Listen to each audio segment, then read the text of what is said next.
Thank you for visiting the Dressage Foundation's website and specifically for your interest in planned giving opportunities through the foundation.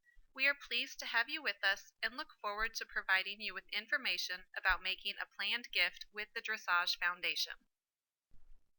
My name is Jenny Johnson, and I am the Executive Director of the Dressage Foundation. I have been with the foundation since 2009, and in that time have had the honor of working with donors who wanted to help provide funding for others to receive dressage-related education. I also work with the grant recipients who have been the beneficiaries of the generosity of those donors. You will see my contact information on the screen now, and we will provide it again at the end of this session. I am happy to speak with you regarding any questions you have about the Dressage Foundation or making charitable contributions. Charitable planned gifts are used by many donors to support the work of nonprofit organizations. They can offer substantial advantages for the donor and nonprofit alike. Within these recorded sessions, we would like to provide you with some information and details about some of the most common types of charitable planned gifts. We hope that this information is useful as you consider your plans for the future. We recommend that you speak with your financial advisor and attorney about these and other giving instruments that can be used to benefit our sport and you. The Dressage Foundation's attorneys and financial advisors are also available to discuss giving options with you. I would like to start by thanking John Boomer for his years of service to the Dressage Foundation and for continuing his service to the organization as our presenter. John has extensive experience in business, marketing, and charitable giving, and his assistance with this session is very special to all of us at the Foundation. After being associated for 14 years with Business Week magazine, McGraw-Hill Inc. in New York City, John Boomer served for 10 years as Director of Advertising and Corporate Identity for United Technologies Corporation in Hartford, Connecticut. He has been involved in fundraising work for over 20 years and served from 1984 to 1994 as founding president of Good Samaritan Hospital Foundation in Kearney, Nebraska. From 1997 to 2009, John and his wife Lynn served as the sole management staff for the Dressage Foundation. And now I will turn the reins over to John. Thanks, and it is my pleasure to be with you today to discuss the Charitable Remainder Unit Trust. Now, we can't in these lessons make you experts on these instruments. We can't in a short amount of time convert you into a tax attorney or an accountant, but we can give you a good conceptual grasp of these charitable giving vehicles, and that is our intent during these lessons. So let's start today with the Charitable Remainder Unit Trust. In 1998, as President CEO of the Dressage Foundation, I gave a presentation to the United States Dressage Federation, USDF, convention held in Savannah, Georgia.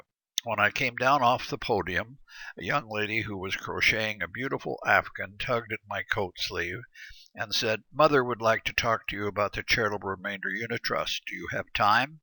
Next, here came Mother, who turned out to be Dr. Ann Barlow Ramsey of Florida, and she and I went down to the concierge desk in the hotel lobby and had a good introductory, explanatory visit. We're now going to practice some remedial reading together as I read to you the letter I wrote her following our Savannah visit. It will give you an inside confidential peek into how discussions start when someone is interested in making a charitable gift in this form. So here we go. The letter is December 8th, 1998, direct addressed to Dr. Ramsey at her address in Florida. Dear Dr. Ramsey, it was a real pleasure meeting you and your daughter at the USDF Annual Convention in Savannah last week. We are appreciative of your interest in the Training Sponsorship Unit Trust, and I'm happy to send along the enclosed computer printout that will give you the details of how this instrument could work for your sponsorship of a horse and rider. The attached material will give you and your financial advisors the information you need, and I shall give you in this letter a lay explanation that I hope you will find helpful. You and I discussed these facts in Savannah, that you would like to create the unit trust to pay for the maintenance and upkeep of a horse, a 7-year-old mare going for Grand Prix. You wanted an income stream of about $15,000 per year to cover feed, board, and care of this horse. You also shared useful information with me about your financial holdings and situation. Let's look then at how the training sponsorship unit trust might work to help you accomplish your objective. It would work this way. You would create a charitable remainder unit trust by having your attorney draw up the document. I have specimen instruments that you and your advisor can use as a model if you wish. You would name a trustee to manage your unit trust, probably your banker, and you reserve the right to change the trustee during the term of this unit trust should you want to do so. Your trustee will manage the investments of your unit trust, pay out the income stream to care for your horse, file an annual tax return for the unit trust, and pay the remainder to the Dressage Foundation at the end of the trust term. We talked in terms of your making a charitable gift of Abbott Laboratories stock to the unit trust in the amount of $250,000. I noticed in the December 7 Wall Street Journal that Abbott is valued at just over $49 per share, so you would probably transfer 5,083 shares to the trust for a total value of approximately $250,000. You would choose a payout rate, probably 6%, to yield $15,000 annually to care for your horse. You suggested a 10-year term, so your trustee would disperse the $15,000 income annually for the maintenance and care of your horse. This income could be paid monthly, quarterly, semi-annually, or annually as you wish. The trustee would value the assets in the trust annually on the anniversary of the unit trust's establishment and would pay your equestrian care provider 6% of the value of the assets in the trust. This process is repeated each year, and your income recipient would receive 6% of the value of the trust assets for each ensuing year. We use a conservative projection that the unit trust will earn 9.5% annually during the life of the trust, thereby growing at an annual rate of 3.5% over the 6% payout rate. This means that your income beneficiary will be receiving a fixed payout percentage of a growing amount, thereby providing a nice inflationary hedge. You'll find the 10-year income payout schedule in the computer printout, which will show you just how this works. At the end of a 10-year trust term, your trustee will send the remainder in the unit trust to tax-exempt charity, i.e. the Dressage Foundation. I would like to talk with you about possible designated arrangements you might make for our use of the remainder funds when they come to us 10 years from now. You could have us set up the remainder in an endowment fund bearing your name, with the earnings only to be used in perpetuity for an area of dressage in which you are especially interested. Or you could leave the decision for the use of your remainder funds in the hands of our fine National Board of Directors, relying on them to use the money for dressage needs that are most pressing at that time. I would like to visit further with you about these options. The IRS will allow you two nice tax advantages for establishing this charitable instrument. As you can see in the printout, you will bypass capital gain tax on $112,759, and you will secure a charitable contribution income tax deduction in the amount of $137,084. As you perhaps know, you may take this contribution deduction in an amount up to 30% of your adjusted gross income, and the IRS allows you 5 additional years over which to spread any unused balance. You have indicated that you would establish this unit trust in January of 1999, since you do not need these tax advantages in 1998. There is one additional point you will want to discuss with your financial advisors. The unit trust is a tax-free trust in which the money grows tax-free inside the trust, but the income stream is taxable to whoever receives it. You'll want to have your tax advisors look at the ramifications here as to whether it is better for you to receive the income stream or someone else receive it who is in a lower tax bracket, and just what the income or gift tax consequences might be. We can be helpful to your advisors here, too, and we look forward to counseling with them on this matter if you wish us to do so. I'll look forward to talking with you further after you and your advisors have digested this information. You may phone me day or evening, toll-free in Lincoln. I look forward to talking with you soon. This looks as if it would be a mutually advantageous agreement, good for you in providing for the care of your horse over the next decade, and good for dressage when the Dressage Foundation will put the remainder funds to work in the future. Again, thanks for your interest in all of this, and I send you and your daughter best wishes for the holidays and the new year. Sincerely, John F. Boomer. Now let me show you a picture of a charitable remainder unit trust which will reinforce what I outlined to Dr. Ramsey. This cartoon comes courtesy of Mark Carmichael, president of R&R Newkirk Company in Chicago. Mark is one of the top charitable plan giving gurus in the country, and I'm proud to say that I am a graduate of his courses. You will see at the top the grantor or donor pouring assets into the unit trust. On the left is the trustee, the driver of the unit trust as he manages the investment of the money, pays the income out to the income beneficiary, files an annual tax return for the unit trust. Way down at the bottom, in the cobwebs, is the charitable remainder man, waiting and waiting for the day the unit trust term ends, and at which time the trustee will pay the remainder funds to tax-exempt charity, the Dressage Foundation in this case. Now, I hasten to point out that this grantor is not Dr. Ramsey. I have already shown you a picture of Dr. Ramsey, and you have already seen that she is much more attractive. Over the next month, following my initial meeting with Dr. Ramsey in Savannah, there were planning meetings between Dr. Ramsey, her professional legal financial advisors, the trustee, foundation attorney, and myself. Dr. Ramsey decided to proceed to establish the unit trust. I was amused, as I think you will be, when I tell you about our final telephone meeting. I said, Dr. Ramsey, you have one more decision to make. Do you want your rider to be paid monthly, quarterly, semi-annually, or annually? She hesitated momentarily and then replied, well, I think monthly, since the horse eats closer to monthly. There are a number of variations on the theme to Charitable Remainder Trust. Dr. Ramsey's gift, which we have examined today, is your plain, ordinary, vanilla Charitable Remainder Unit Trust.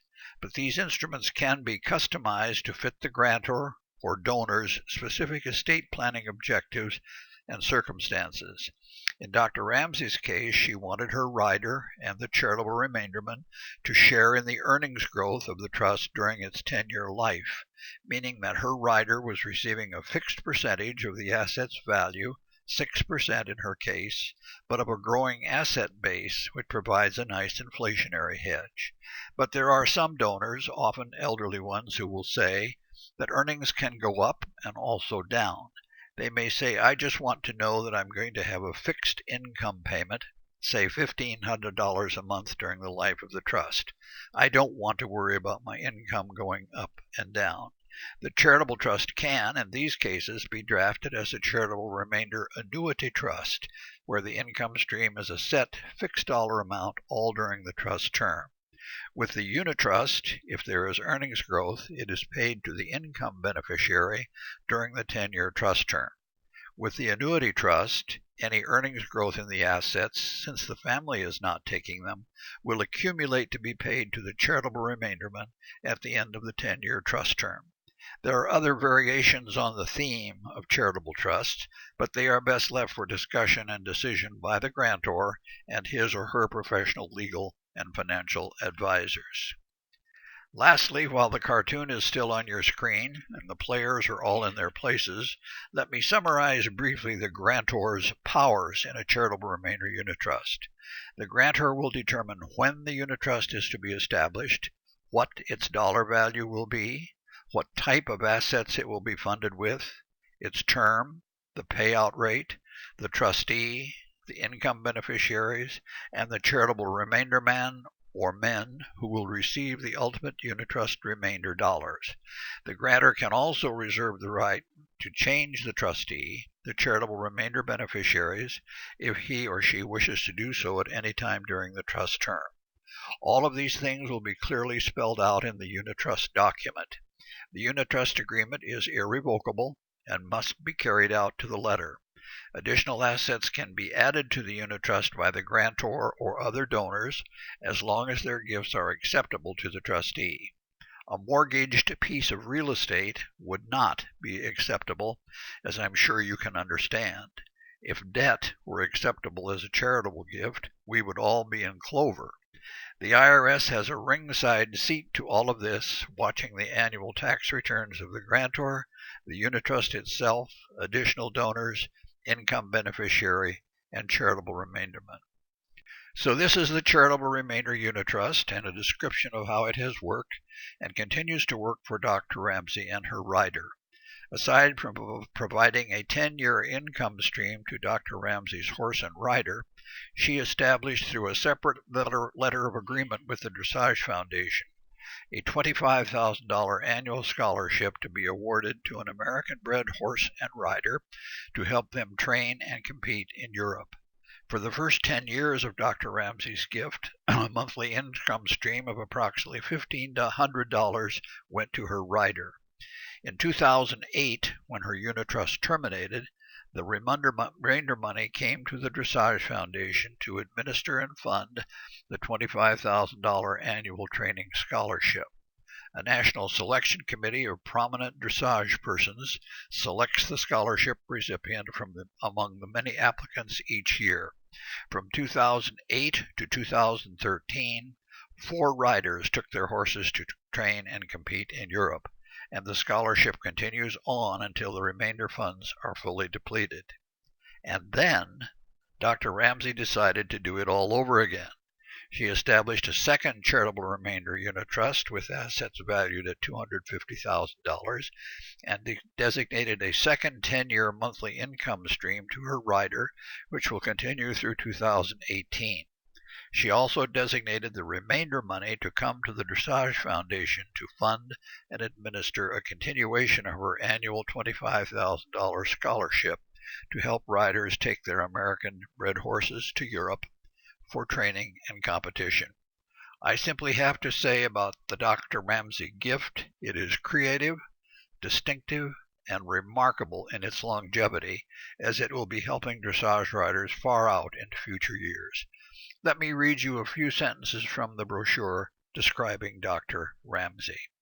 Dr. Ann L. Barlow Ramsey is a Renaissance woman, a wife, mother, medical doctor, business executive, volunteer, world traveler, and equestrienne. She was born in England in 1925 and graduated from the University of London with an MD equivalent. She also earned a diploma in child health from Royal Colleges in England and Master of Public Health from Yale University.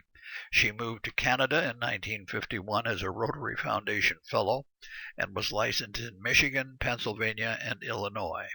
In 1963, she joined Abbott Laboratories as a medical writer and rose to become Vice President of Medical Affairs for the Hospital Products Division. She and her horse Fridjof proudly rode for Century Club membership, team number 27, 2003, sponsored by the Dressage Foundation. Let me close with this. The Boomer family established a charitable remainder unit trust in 2001. Here is an article written by me from the 2012 edition of the Dressage Foundation News. Let me read this one paragraph that tells about it. In 2001, Lowell established a $500,000 charitable remainder unit trust with the Dressage Foundation, designated as charitable remainderment. This was again a family decision discussed and agreed to by my father, brother, and me. Now, since his recent death, with his estate being settled, my brother and I will not receive $250,000 each through inheritance from this piece of his estate. It is instead irrevocably secured to come to the Dressage Foundation upon our deaths to be used where needed most, as determined by the Board of Directors based on staff recommendations. So this $500,000 is a Boomer family gift. Thank you, John, for providing an explanation of charitable remainder trusts and sharing the real-life story of how Dr. Ramsey's unit trust provided benefits to the writer and to the Dressage Foundation. If you have any questions about the Dressage Foundation or how you can support dressage through a charitable planned gift, please feel free to contact me at the phone number or email address shown on your screen. I look forward to working with you to create a stronger dressage community by becoming a donor to the Dressage Foundation. Thank you.